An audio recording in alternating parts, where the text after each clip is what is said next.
là, Alexandre, je vous regarde dans les yeux. Hein. On va régler nos comptes avec, avec le fisc aujourd'hui. J'ai découvert ce que c'était que cette page sympathique de la déclaration des cryptoactifs, des actifs numériques, pardon, et des plus-values et des moins-values sur la déclaration fiscale. Il faut avoir fait école d'ingé, en fait, non ? C'est assez catastrophique. C'est compliqué cette année. Oui, c'est clair. Non, c'est assez catastrophique et je pense que le législateur s'est pas rendu compte en mettant en place cette formule, ce formulaire, que personne n'y comprend rien. On est d'accord. Côté fisc aussi, hein, parce qu'on a des vérificateurs qui nous le disent, la formule est incompréhensible pour eux aussi. Mais alors, est-ce que ça va donner lieu, d'après ce que vous savez, vous, à plus de contrôle, hein, parce qu'il va y avoir a priori pas mal de contrôles à partir de cette année sur les actifs numériques et sur les déclarations. On met en danger quand même le contribuable en faisant une page comme celle-là. On le met dans une situation de déclaration d'erreur. Totalement. Alors, en plus, le problème en fiscalité, c'est que la responsabilité pèse sur le contribuable. Donc, si on fait une erreur, c'est pour nous, en fait. Oui. Forcément, la complexité fait que le fisc fera sûrement preuve de tolérance en cas d'erreur, et donc il n'y aura pas de pénalité, mais l'impôt sera dû quand même.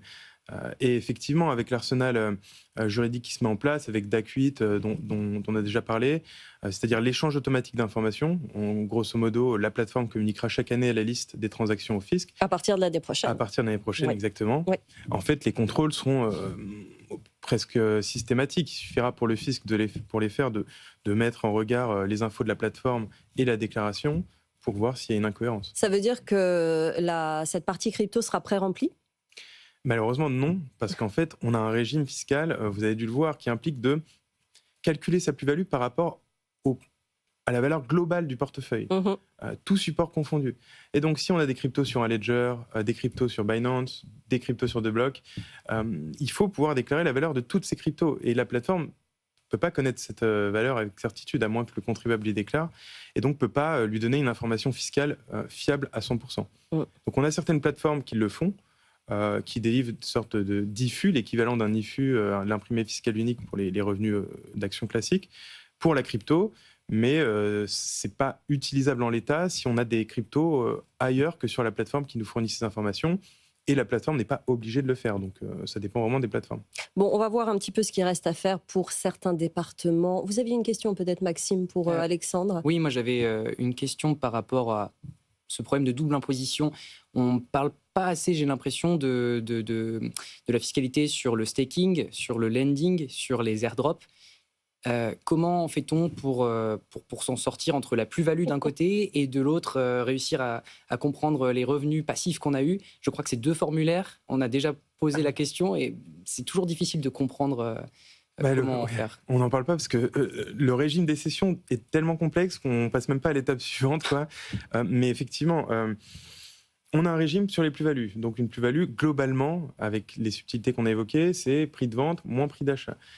Sauf que tous les revenus passifs qu'on va générer en crypto, le staking, le lending, peut-être les airdrops, ça dépend des cas, sont fiscalisés en principe dès l'année d'acquisition.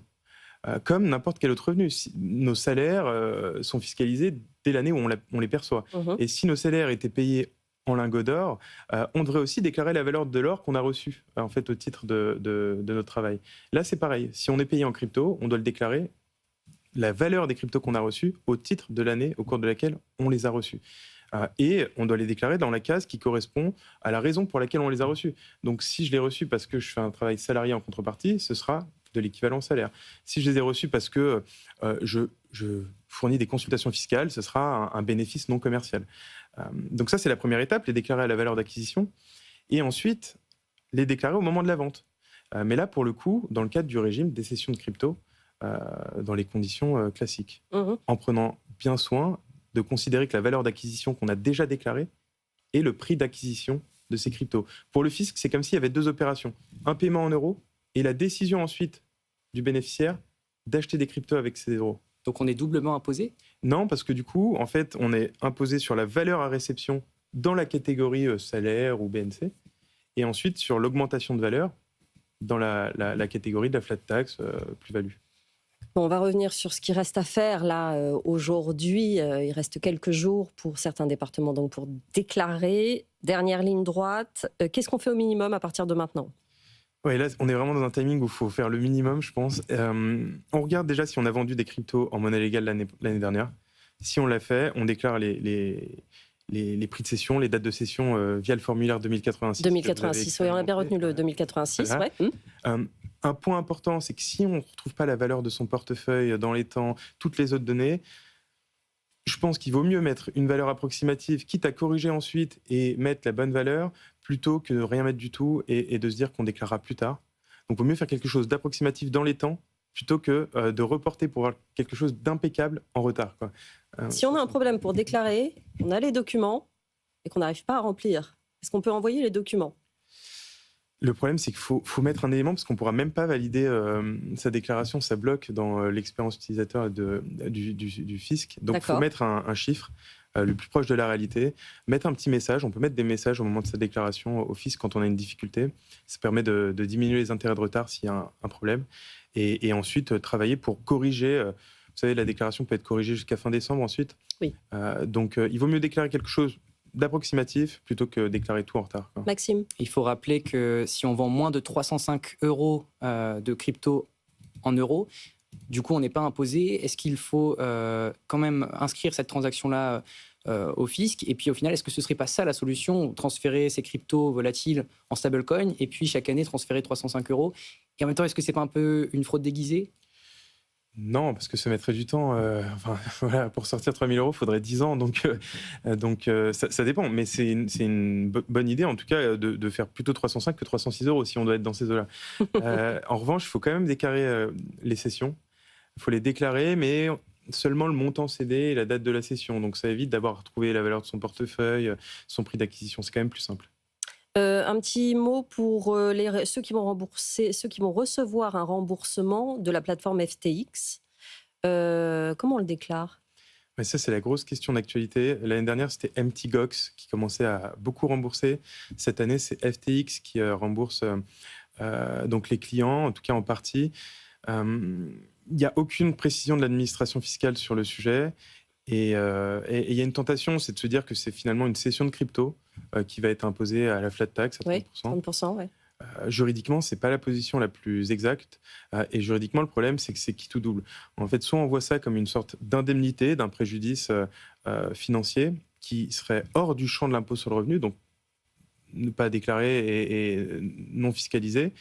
Soit on voit ça comme un revenu imposable dans la catégorie balai, et pour le coup au barème progressif. Donc quelque chose de beaucoup plus pénalisant qu'une flat tax à un taux forfaitaire. On parlait des stablecoins tout à l'heure. Cette zone grise de quand on passe de la crypto au stablecoin, on n'est pas imposé parce que voilà, c'est pas une sortie. Est-ce que vous pensez que ça va rester ? C'était pour ça que vous parliez peut-être de fraude, c'est que j'ai entendu sur ce plateau que ça n'allait pas durer a priori, cette possibilité de faire ça. C'est quoi votre avis, Alexandre ? Je pense qu'effectivement, ça ne va pas durer. Moi, mon sentiment, c'est que l'exonération des transactions crypto-crypto ne va pas durer. Donc, j'ai une position assez pessimiste. Mais en premier, oui, les stablecoins, ça va être les premiers concernés. Il y a déjà des rapports de la Cour des comptes qui suggéraient, il y a 1 an et demi, de mettre fin à cette neutralisation fiscale en cas de trade crypto-stablecoin. Ce n'est pas le cas. Pour l'instant, la transposition de MiCA n'a pas abouti à cet effet. Mais c'est toujours dans les tuyaux et le gouvernement s'interroge toujours sur l'opportunité de le faire ou pas. Le problème, c'est que ça peut aller vite. On peut avoir compté sur ces transferts sans payer d'impôts à ce moment T de l'année 2025, qu'il y ait une décision en septembre et que ce soit finalement validé pour la déclaration 2026. Ça pourrait arriver.